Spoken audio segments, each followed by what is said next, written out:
Learning will happen. Learning is part of the human experience, but it's on different time.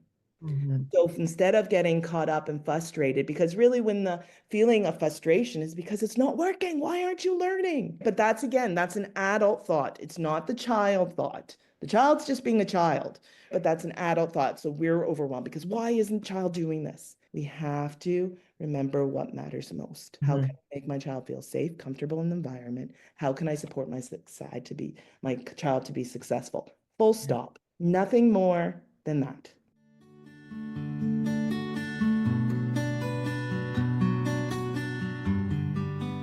Hi, everyone. I just want to take a moment to talk about something really special. Maureen, my dear friend and fellow coach, and I have created a retreat. It is called Recharge and Restore Retreat for Autism Moms.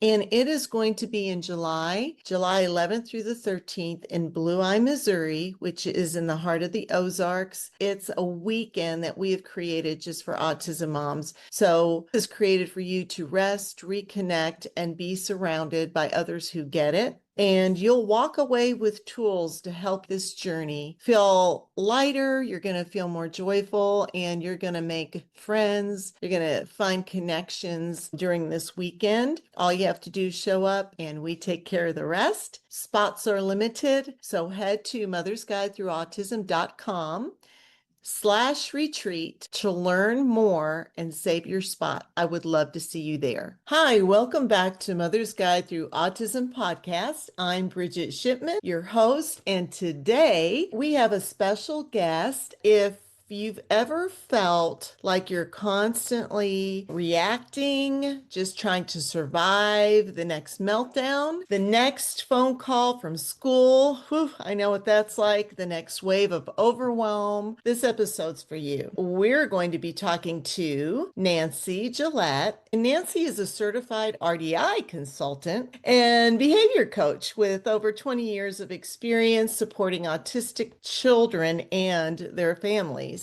Nancy has an honest and empowering approach that helps parents shift from chaos to calm. We can all use that. And connection, co-regulation, and intentional guidance are the methods that I'm excited to hear about. No matter where you are on your autism journey, I believe this episode's going to be for you. So let's welcome our guest, Nancy. Thank you, Bridget. I am so excited to be here. I'm so excited to have this conversation with you. Yes, me too. And I can tell you're passionate, and those always make great conversations. Mhm. And I want to start out just you giving us some more information about yourself, what you do, how'd you get here? Yeah, well, it's been a very untraditional journey of mine, which is even more fantastic when you're working with autism parents because it is all about doing things differently. And so, as you mentioned, I have over 2 decades of experience. I've had the privilege and the opportunity to work with so many families and children in multiple different settings. So I had an opportunity to do frontline work in daycare, schools, behavior homes, work with community agencies that were doing community implementation and community living, supporting semi-independent living. I've been an early direct intervention director. I've done executive director. So I've done so many different roles. And it was such a blessing, but I noticed a consistent pattern with all the information, all the different programs that were offered. Parents still felt overwhelmed. And Mm. children continued to struggle. And so through my journey, I was really curious about something's different, something's got to shift. And it was when I provided support to families, that's when the change happened. That's when further growth happened for the child. That's when the parents felt more confident, empowered to provide a different approach because we got to really understand what is autism, what is behavior actually communicating, and how can we promote growth in a way that supports feeling good, including increasing the child's confidence of, hey, I can do this. I've been heard. We can be together and know how to do that. When I look at my traditional education and the constant professional development I was going on, we were so focused on behavior. Behavior is actually the last thing that we're seeing. It's about everything before the behavior occurs, where the learning actually happens. And so that's when I began my RDI journey, which is relationship development intervention. I knew I wanted to learn more, but I just didn't know what it was. And so that's when I found RDI, and it really focused on the parent-child relationship. And then a blessing in disguise happened. When I was taking my education, my mom passed away. When that happened, and I was doing RDI at the same time, I dug deep into the relationship of child and parent and actually knowing what matters most and how powerful we as parents are and other supports. It's not just parents, but when we can shift and really understand what is the intention of engagement to promote Mhm. learning, to promote connection, to promote growth. That's when things can change. So my approach is unique because it's not only understanding the behavior, that I've worked along with 20 plus years, but it's understanding the true intensity from a parent perspective, from a child's Mhm. perspective, and how to do it in the busyness of life. Mhm. Right? Yeah. It's been such a journey. I'm so grateful. Of course, I miss my mom more than words would ever know, but I know the learning that I've had, and now I'm so ready to step forward and start sharing a different perspective, supporting these beautiful souls. Yeah. Well, first of all, I want to say I'm sorry about your mom. I lost my mom not that long ago. And so I completely understand what you're saying. Mhm. Grieving our moms in particular, and this is a mom kind of show. So Hmm. I totally get it. I'm Right? sorry for your loss, but I love that you took that grief and you're making it count. So, yeah, the beautiful things generally happen also during some of the hardest times of our lives. Losing a parent is really tough. I love how you shifted that and made it into something that's beautiful and you're giving back. And I know all of us appreciate it. You did share a bit about your personal connection and how you became an RDI consultant and a behavior coach. And I'm curious, just me, this is my own curiosity because I always try to think of what, when I'm conversating with the guests, Mhm. what maybe a mom is thinking that's listening, or a teacher or another therapist. What do you feel like is the difference between the key difference between RDI and ABA? Because I think there is a key difference, but I would love for you to share that.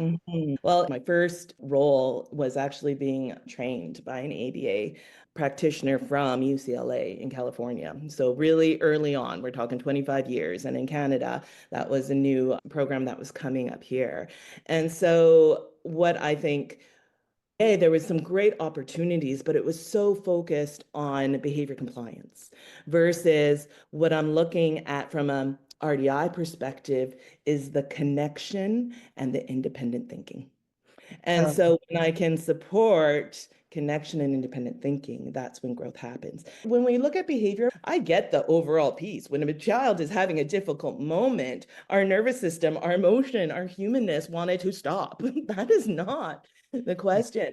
But it's about how do we do it so we don't get to that totally dysregulated place.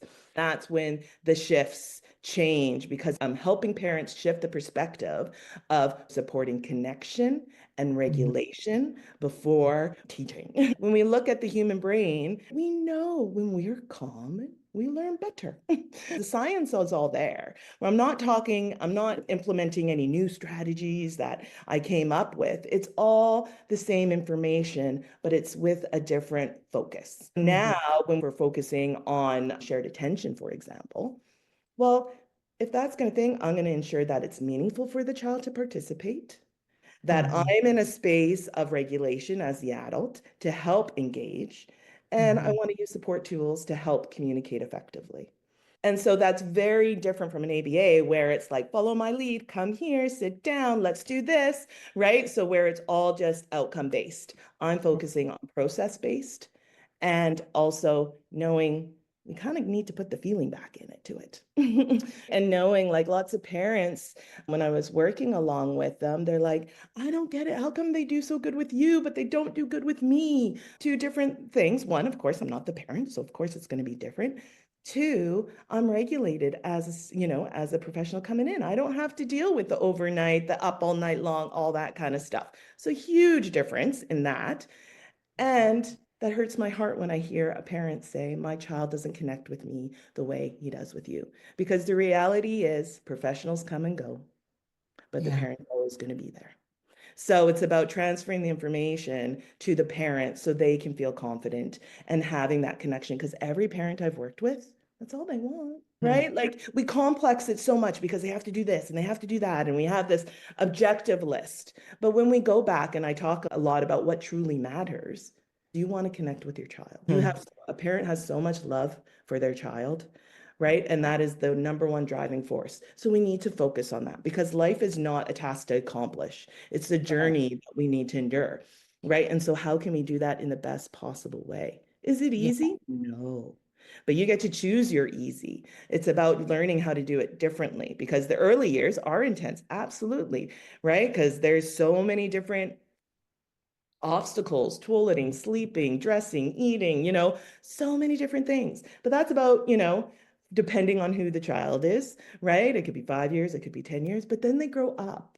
That's like a really unique experience that I have is I've worked with children as young as 3, and my oldest clients has 70. So I've seen the spectrum of knowing what does really matter in life. And so when I work with adults, one, we're really kind of identifying again what feels right for a person because in traditional approaches it was all about compliance, right? Versus how do you feel, how does this work for you, what do you, because we want to support that internal motivation rather than always external.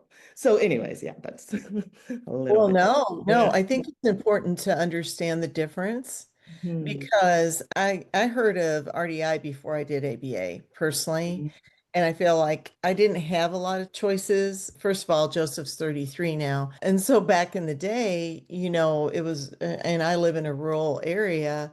I was the person who tried to find the answers right in our area. There Hmm. wasn't a lot of support for folks. And I think innately, a mom just like exactly what you're saying innately. I just want Joseph to know I love him. I want Joseph to feel supported, safe, all the things that a mom wants her child to feel. It was trial and error, especially at the beginning, right? What are, if any, are the common struggles that you see when a parent is starting out on this journey? Yeah, overwhelmed. Yeah. Because not only, right, you give birth to a beautiful child and you are knowing that alone is an intense experience, right? When especially if it's first child, all of a sudden you're expected from the hospital to know what to do. So it's Yeah. an overwhelming process when you become a mother. And that was my experience as well. And then when you get a diagnosis, what the experience has been for families that I've worked with is, okay, your child has a diagnosis of autism, and here you go. And so they get a report and a boatload of resources, right? Of what they're supposed to go through and somehow navigate this. And the truth is, if you know one person with autism, you truly know one person with autism. So a lot of times these references and these resources, they're very well intended, but very overwhelming because it's so unique to who the individual is. And so parents, they become very overwhelmed. I've met parents that can't even open the book because it's so overwhelming, right? And so then they're just left to crises mindset, really, of just response, response, response, overwhelmed, overwhelmed, overwhelmed, stress, stress, stress, right? And it's just a consistent cycle. And a lot of parents feel really, I don't know what the word is, but disconnected. And then they feel like they're failing as a parent, Yeah. right? And so then they feel totally in despair of what's going on. And as a parent, you're exhausted. And then when you're not feeling competent in your role, that is something that only I think other autism parents understand. It's interesting because you said, like, you just lost your mom.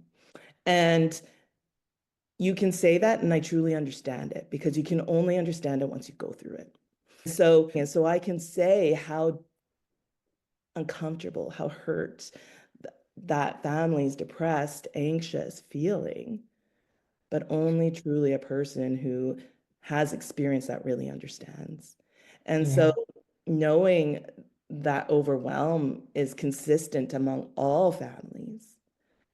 And it's about how can we start shifting the narrative of Mhm. autism doesn't mean less than, it Mhm. means more of, Mhm. really, right? And so that way, instead of having an automatic overwhelmed feeling, my piece is how can we shift that focus to more curious?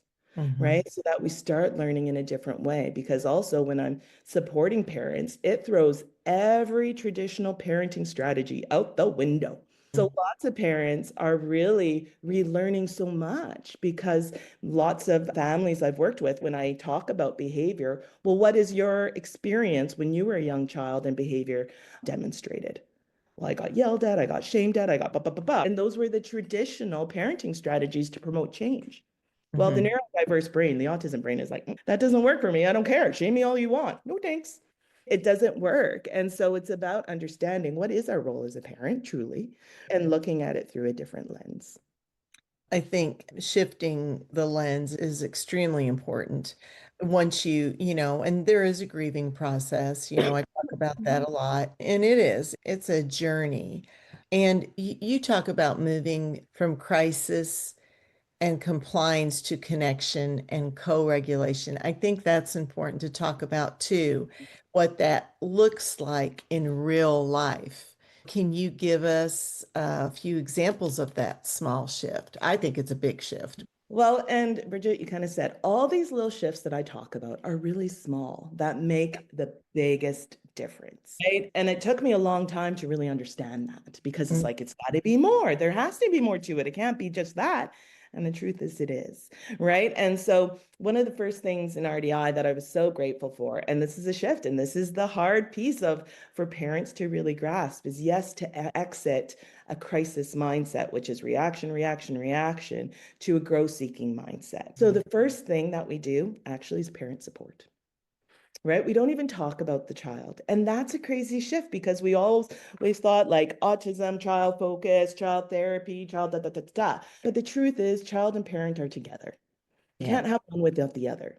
And so first we have to take care of ourselves. And everybody's like, oh yeah, we've heard that a million times, da da da da da, right? And the reason why I focus on this a lot is because that's the first thing that we have to take care of ourselves. Us as parents, caregivers, supports, we are using our mental bandwidth at such a different level that we have to take care of ourselves and give ourselves some space. So when I talk about, parent care, lots of people are like, I don't have time to do parent care. I can't leave. I have no support, da, da, da, da, da, whatever the obstacles are. But this is the shift. It doesn't Mhm. need to be a long time. Right now, Mhm. you just start with small practices of 2 minutes. Because what you're helping do is to create different neural pathways to really Mhm. focus on what matters, which is right now, I have to take care of self so I can take care of my child. So if having a cup of coffee on your deck is your happy place and brings you joy, and you have to ensure that it has to fill your cup up. What I encourage parents to do is to take those 2 minutes and literally self-talk. This is for me. This is for me. This is for me. It feels really odd because we've never been taught how to do self-care. But it's about how do we start shifting the narrative to help ourselves regulate. And the reason why is because we have to support our children to self-regulate themselves. So we have to model. But first, we have to take care of ourselves. And then, so when we get out of that crisis mindset and we actually create space, then that's when ideas come. That's when inspiration, that's when, oh, I have a little bit more energy to give, right? But first, it's about recognizing it's small, little, minute change Yeah. shifts and intention. So you have to say, this is for me because I love my child. And we just Mhm. have to say my 2 minutes because that's all really we need in that moment is like 2 minutes. It's great when we get to go away. But the Yeah. reality as a parent, we don't have that luxury, right? Mhm. So it is taking those little moments and helping your brain understand, this is for me. I have to regulate to support my child to regulate. Mhm. right? And so that's one thing that I encourage families to do. And then also, like you said, with the connection. So we're not focusing on compliance. So when a child is maybe a bit dysregulated, first thing is you reduce language. Stop talking. We talk too much, right? Yeah. Yes. And I've that's it. I've been told that by adult autistic people, they might hear two words. 100%. But our nonverbal communication is so strong. Exactly. And so, looking at what is communication, we used to focus on communication as language exchange. Yeah. Communication is so much bigger than that, right? And so, when we recognize, well, what is communication authentically, and how does communication work best for my child, then that starts shifting, right? It's if I had someone here and they spoke Japanese, I'm not going to speak faster and louder to help understand, but Yeah. somehow we often do that with our children, right? It's And true. Yeah. because we're dysregulated. That's what it comes down to. Yeah. And so when we can understand that intertwined relationship and kind of be able to detangle it a little bit and really understand what matters most, which Yeah. is really, in my opinion, regulation is the number one thing that I work towards. And I love that. I love everything you're saying. I'm curious because I also feel like the first thing a parent should do is go, "Oh my gosh, I'm a wreck." And by the way, that the wreck, the chaos is in and out through your journey because, then when you hit the hormones in teenage stage and post, Yes, yeah, but yes, it's a journey. It's called a journey for a reason, right? So totally. if we don't learn how to take care of ourselves by the time your child is entering adulthood, I always say my superhero cape has holes in it because I'm so exhausted. And our kids feel that anxiety because they're extra, I think they have that extra level of empathy and sensory because of the lack of communication. I think it's a really hard sell to get parents to buy into, I'm going to take care of me first. Mhm. How do you do that? Because Yeah, we live in a society that says everything but. yeah, But the truth is, and this is a lesson I learned from my mom, yes, is we're all going to end. yeah, And about how do you want your journey to be in this life? If you want a journey to be stressed and overwhelmed and completely operating on an empty tank, hmm that can be one choice. Or hmm you can choose something different. When I talk to parents and I say, yeah, it's going to be hard. The parenting journey is hard, yeah, right? No matter what, you can talk to a child of a neurodiverse or atypical or Downs or whatever diagnoses a child has. Talk to the parent. It's exhausting. I haven't met one parent that's like, it's, peach, right? And then when you have a child with extra needs, it intensifies. So the journey is going to be hard. And I really believe let's start empowering a different way. So you can be exhausted, depleted, and things. And that's a choice, in my opinion, yeah, to a yeah, certain extent, right? yeah. And people will have opinions about this, and RDI is an approach that's not for everyone. However, what I do feel the information to share is for everyone because it's about understanding a different way of being hmm rather than the never enough, always needing outcomes, always needing to strive for more. We're forgetting the concept of, hey, I'm enough, right? We see a society right now where everyone's so overwhelmed.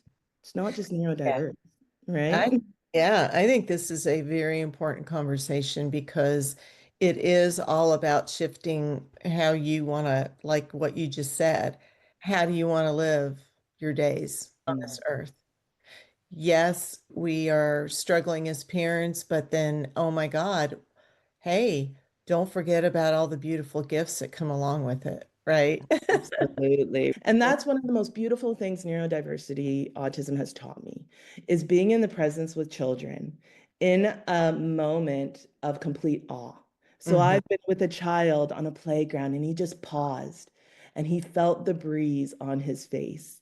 And to me, what a powerful moment of his complete, like I felt it. It was amazing, right? And then also when you see a child, when they're in their preferred interest and the excitement, the passion, don't we all want that? Yes. Right. And so when we start looking through really what really matters most, then that shifts the way we start looking at the world. Mhm. Right. And so when I think of like the hard stuff, yeah, it's going to be hard. There's going to be Mhm. behavior. I always tell parents, we're not looking at elimination of behavior because behavior is part of the human experience. It's Right. part of development. But what we want to see is a decrease in the frequency, the duration, and the intensity. So Mhm. when a child has a moment, an episode, a big meltdown, that's okay. That's a emotion. Is the child able to repair it and become regulated and move forward? Or are we in full crisis mode for an hour? Well, Mhm. then there's a different plan of what I'm going to do. But when I've been supporting parents and I support kids in schools, daycares, whichever, we see a child still have the emotions because autism and emotional regulation come together. But Yes. what we're seeing is the child can repair. So when an unexpected thing happens for the child, so for example, in this one scenario, there was a child who was building a block and a peer came and knocked it over, right? Whoo, child became dysregulated. Big words, big yell, and okay, and he came back. It's very different from previously when that situation would happen because it's kids, that's how they play. Dysregulation, can't calm, destroy classroom, bolting. Those are those challenging. The emotion still happens. It's about how do I respond to it? And so when I can help parents get out of that crisis mindset and recognize, that's what the goal is to help regulate, then that helps create more motivation to be like, right, I need to learn to regulate too, because I Mhm. can't expect my child to do it if I can't do it. Yeah, I get this question a lot, and I'm sure you do too. But when your child goes into full blown out meltdown, so the grocery store is a very popular place. What's one simple thing we can do when that goes down? Reduce language, 100%. We want Right. to reduce the amount of stimuli, right? So if a child, for example, in a grocery store and having a really difficult moment, let's be curious about it, right? Why is the behavior happening? Maybe you've already been in the grocery store for an hour. That's a long time for a child to sustain regulated in a very busy store with lights, smells, sounds, all those type of things. So we need to be curious about what's going on. So we Mhm. learn something, right? Two, if a child is completely dysregulated and becoming unsafe, goal is safety first. So I will reduce my language, ensure a child's safe. I would use my body of just like keeping a barrier so maybe the child doesn't escape. But again, does that happen all the time? No, right? And Right. so parents, in those moments, parents are going to do what they're going to do. Let's be real, right? They're not thinking if a child is becoming an unsafe situation, they're going to do what they're going to do. That's crisis response. One, I would reduce language, give time, and wait. Okay, that's great advice because I know it's so stressful Mhm. for parents in those situations. And it's like, well, yes, I want to get my child regulated again, but I don't know what to do first. What do I do first? What do I do? And I love that advice. And I think it's good, solid, practical advice that our listeners they're actually going to use that, right? I hope so. Yeah. A lot of time when it is in public, the biggest thing that parents say is people's judgment. Part two, they may have some judgment, but then they're going on with their lives.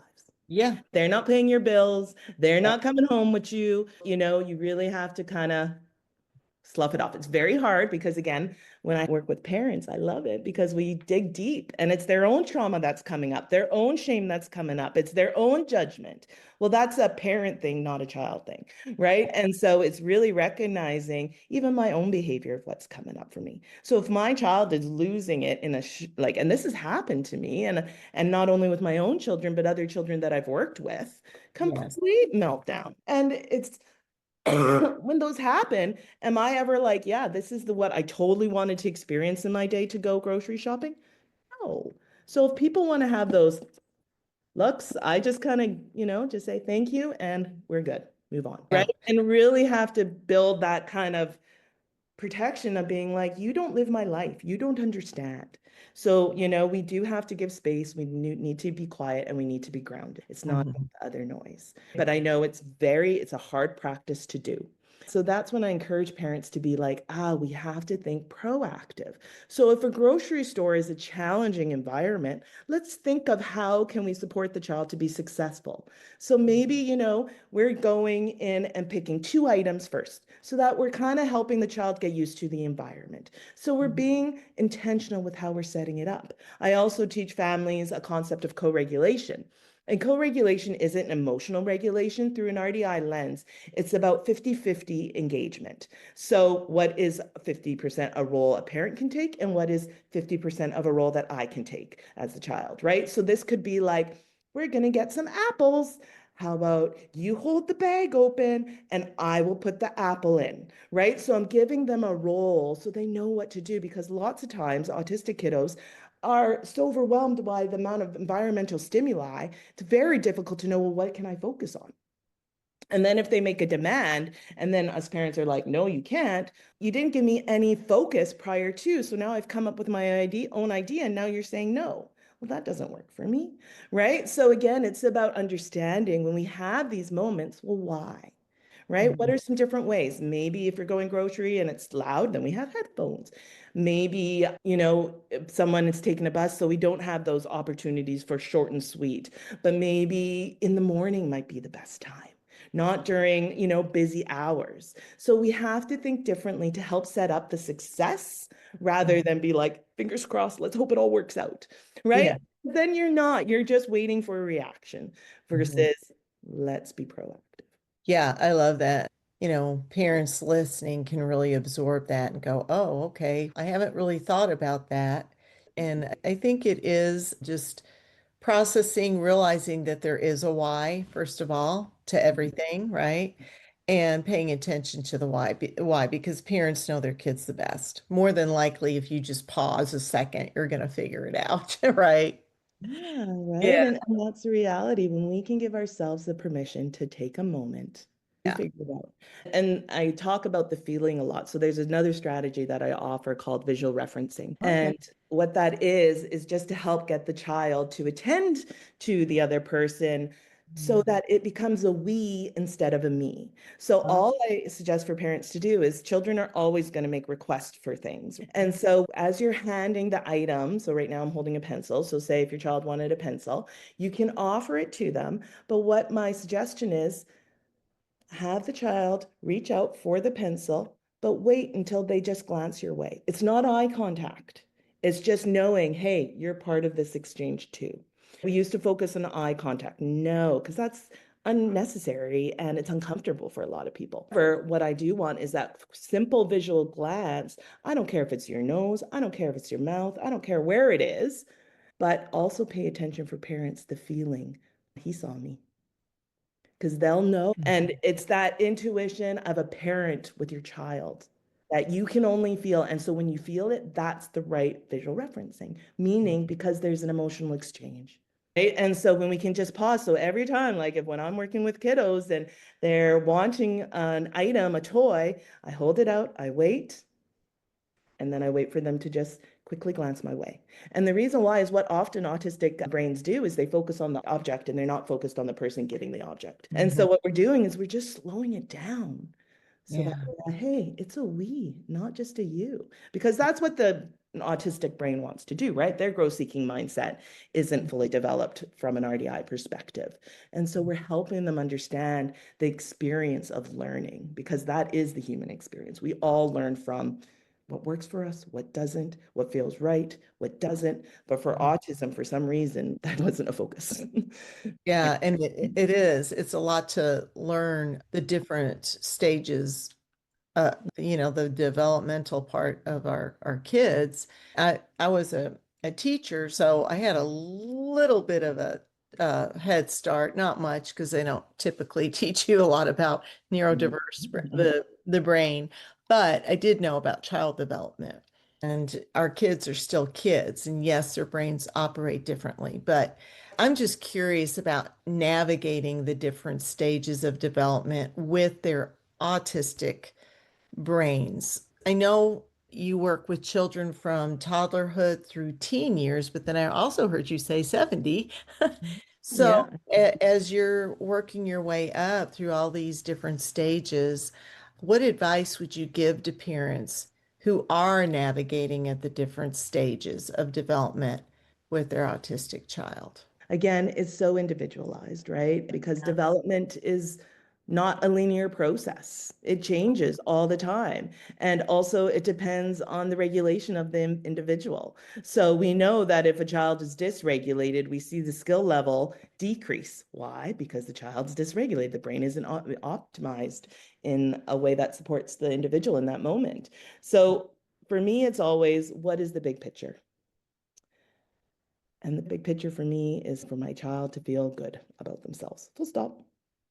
And I take day by day, and it's about how can I support regulation for everybody. And then once I'm able to do that, then I think about, okay, then what do I think we have to kind of remember what parents want for their kids, right? And really what the human experience is about, doing the day that works for us. Because we look at like, for example, trauma, right? Can we shift it a little bit and be like, okay, I want my child to do well. What's the day going to be? So then thinking about what kind of support strategies do I need to put into place for the child to be successful. So usually like what we're looking at, I kind of have three areas of development. Before school, so that's before kindergarten usually. We have school age, and then we have teen years, and then, and the fourth adult years.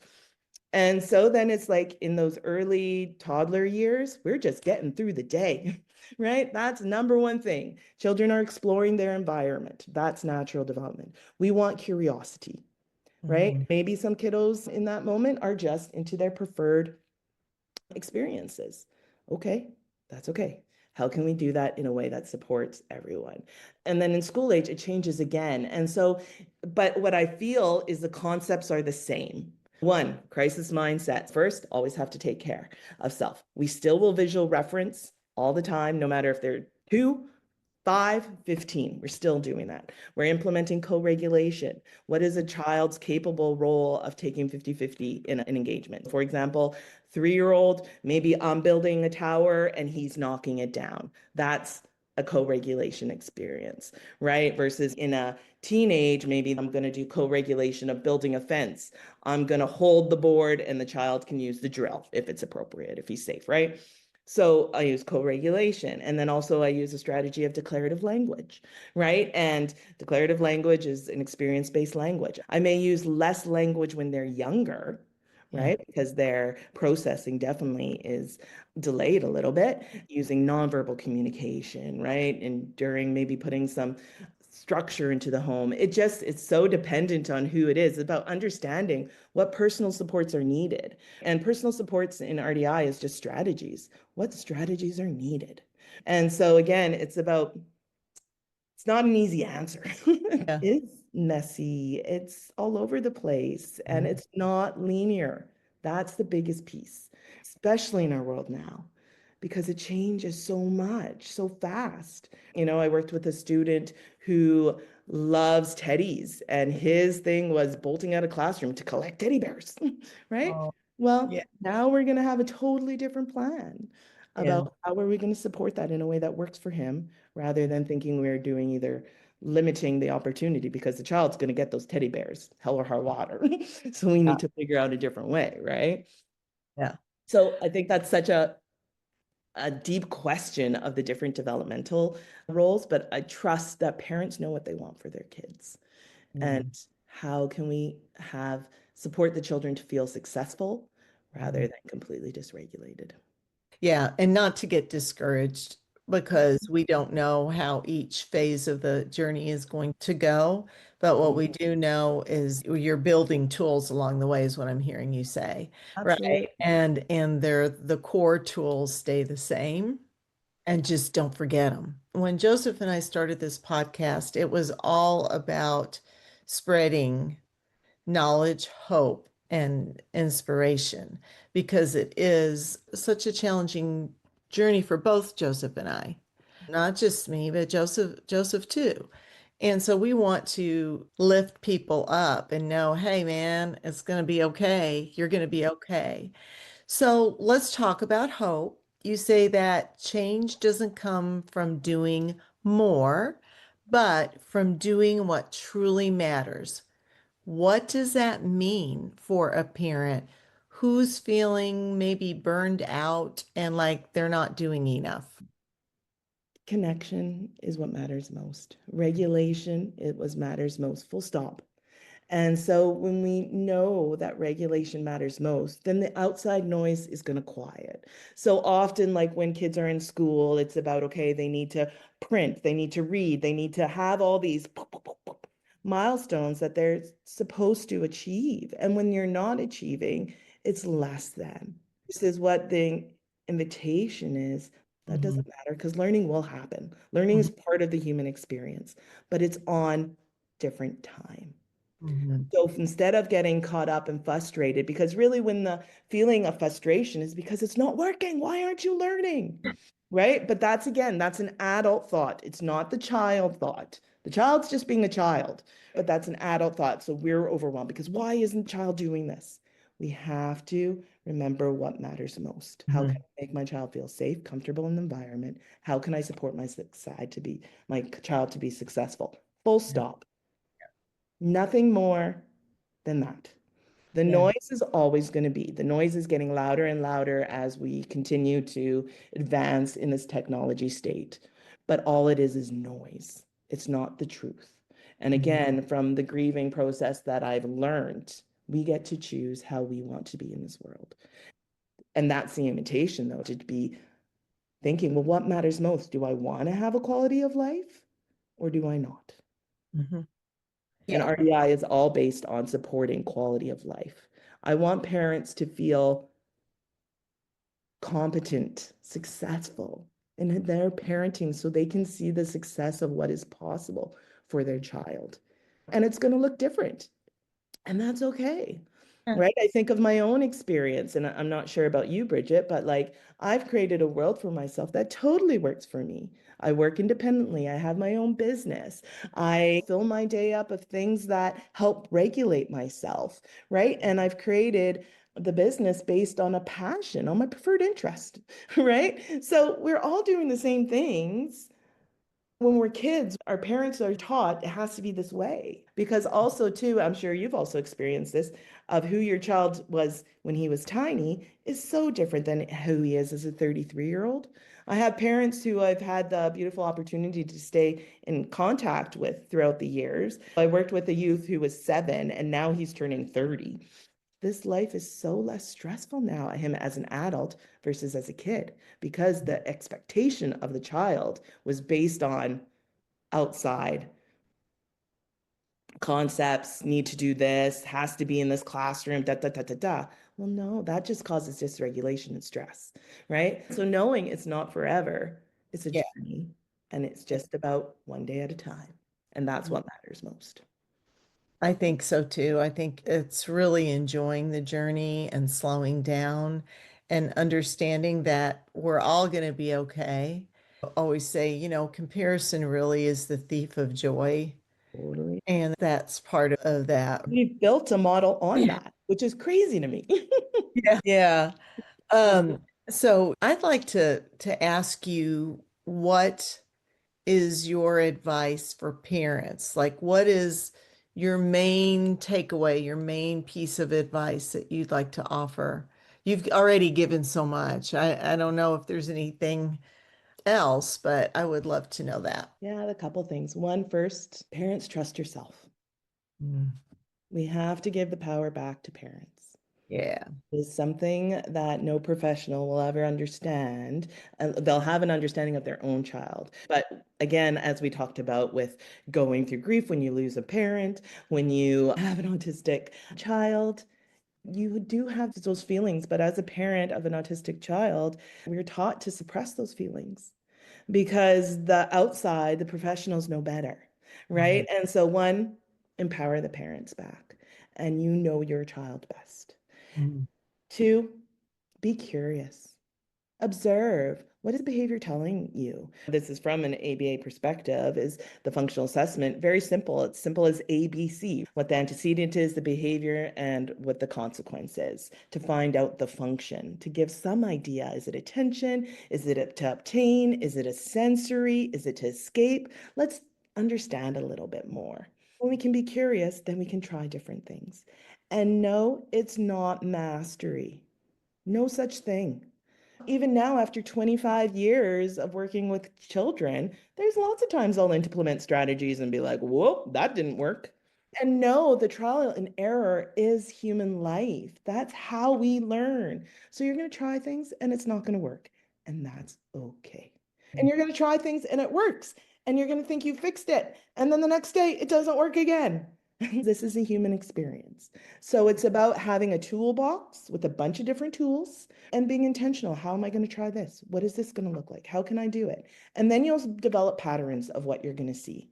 Give yourself grace, give your child grace. This world is hard, and it's about just taking a moment at a time to support regulation. I have dedicated my life as an adult now to be regulated because what I also observed during my mom's passing, it was 4 weeks. She got diagnosed from cancer, and 4 weeks later, she passed.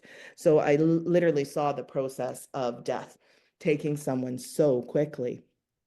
And knowing that things happen that fast, right? And how can we do it in a different way, right? We don't know what the next day is, but we have our toolbox and we can try things and you'll notice the patterns and you try again. It's not a master. We can't figure it out. Again, when we're so dysregulated, right? The never enough. That's the adult brain that's been conditioned to think that way. It's not the truth. And so we have to understand our own dysregulation. So, yes, it's very hard to connect with a child who isn't connecting in the typical way. However, it doesn't mean connection's not possible. We just have to do it a different way, right? But often, what the parent brain sometimes does because of their own trauma and their own experience is I'm not doing it right. I'm wrong. I'm bad. I don't know what I'm doing.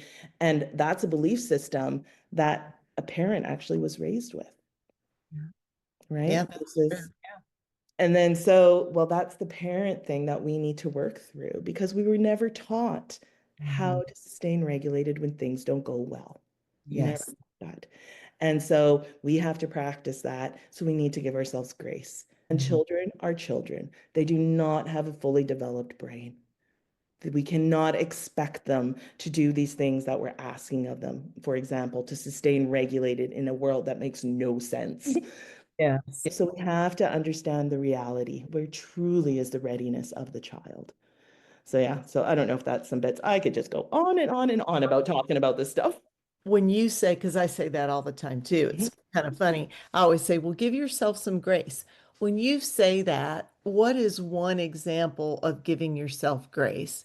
Because I think when I say that, I mean, I know how to give myself grace because this is what I do. Mhm. What is one way a parent can give themselves grace? Yeah, one, know that you are enough Yeah. Yeah. and start putting some priorities of yourself. So, and when I say that with parents too, is first physiologically, like what often parents of special needs children, I'm sure you've heard it, is that they have the same like trauma response as somebody who's endured post-traumatic stress, right? Yeah. So they're adrenal glands are completely depleted, right? And so we need to kind of build that back up, right? And so our body really needs some extra support. So ensure you're taking some of your vitamins. Iron's a huge one, right? So I am all about like thinking outside of the box. So not just traditional medicine, right? I'm looking at holistic medicine. So going to naturopath, taking some extra vitamins, looking at a naturopath of reduced anxiety, looking at plant medicine. We know there's so many alternatives now to help support adults to sustain regulated. But for some reason, we have this belief that parents just have to keep on going Yeah. and Yeah. not take care of self, right? Yeah. So really that's for me, my big grace is give yourself permission to know you're enough and to do stuff for self, starting with, hey, taking about, because that's something that I find parents are able to do because it's right, iron, this is going to make me feel better. So it's not changing the way that they're thinking so much, but when we can give our brain the proper nutrients, well, it's going to feel better, Yeah. right? And so knowing, yeah, we have to do that path, Yeah. right? When you're raising a neurodivergent child, it requires you to do things differently. And you can Mhm. look at that as an obstacle or a blessing because it can truly change the way you experience this world.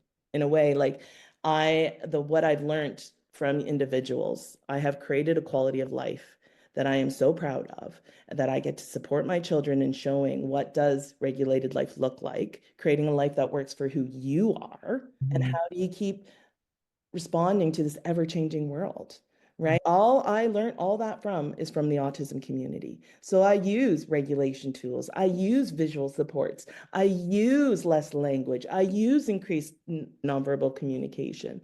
I put in sensory breaks in my day. I have put all these beautiful supports that we've learned from the autism community into my own life to create the quality of life that I want. Yeah. It's pretty Yeah. cool. I think it's very cool.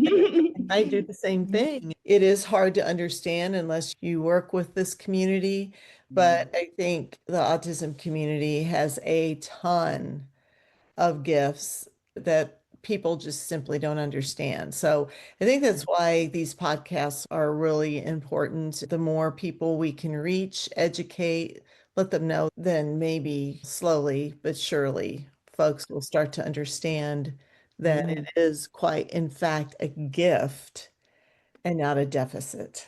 Absolutely. Well, just one last thing is we know the autism diagnosis is increasing, right? I've seen stats in 1 in 3 with neurodiverse, and I'd almost even challenge it even 1 in 2, Yeah, right? Because what we're noticing is, oh, everybody learns differently. absolutely. And so now we're in a space where we need to honor it rather than this conform idea that we used to have in society. And now it's changing because it's not working, right? The neurodiverse is here to change the way we work and operate because it's not about just outcome based focused. It's about Yeah, the experience. And yeah. so, when we have these beautiful souls who continue to just put it in our face, it makes me so happy. But I know the parents may have a different experience, but we need to have humor and just knowing, hey, you're not alone. Like that was one thing that was really fascinating to me too, is after 25 years, it's similar experiences that parents are having.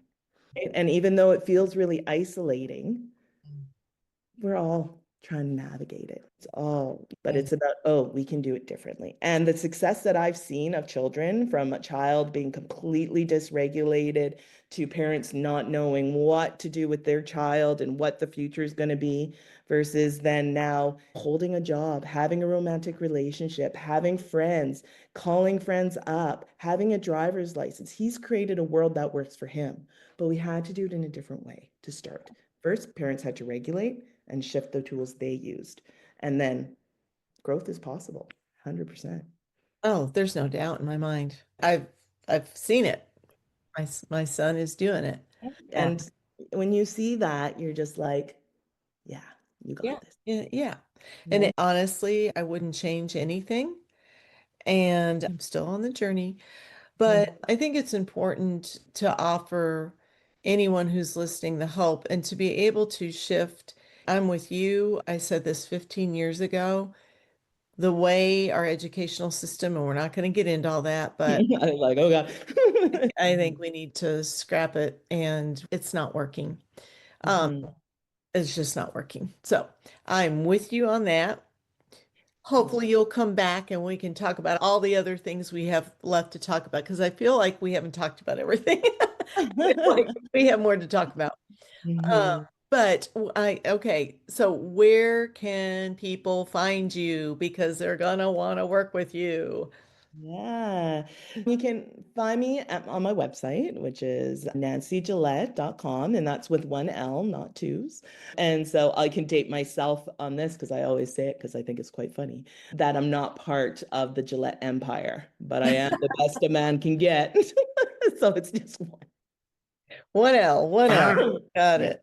And also on there, I also have a link to my Facebook group, which is a private group where I go on live and talk about lots of different topics like communication, behavior, visuals, whatever it may be going, because I'm still sharing information of how to implement these tools. And so Mhm. you can join me on there. And then I'm offering my signature program for the first time, and it's called the Autism Shift. And it's a 12-week program that is intended to support families through the experience. So it's a journey. So you're going to kind of have me in your pocket to be like, hey, this is what we're trying. Try this strategy. How does it work? Does it not? And we're going to be some coaching in a real life time because it isn't, again, about outcome focused. It's experience based. And you need to know how that flow feels. Because once you know it, then you can continue it. I'm working myself out of a job.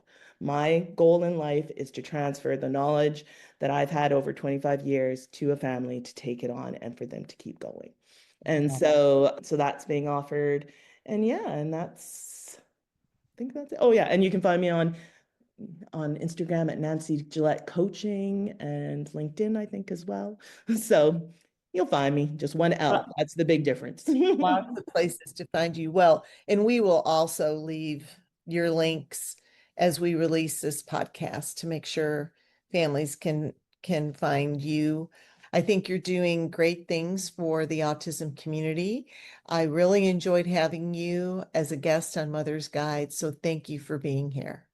Thank you, Bridget, for this amazing conversation. And I agree, we're just talking this, just starting the conversation. There's so much more that I think we can talk more about. And thank you for all the work you've done and sharing a different perspective.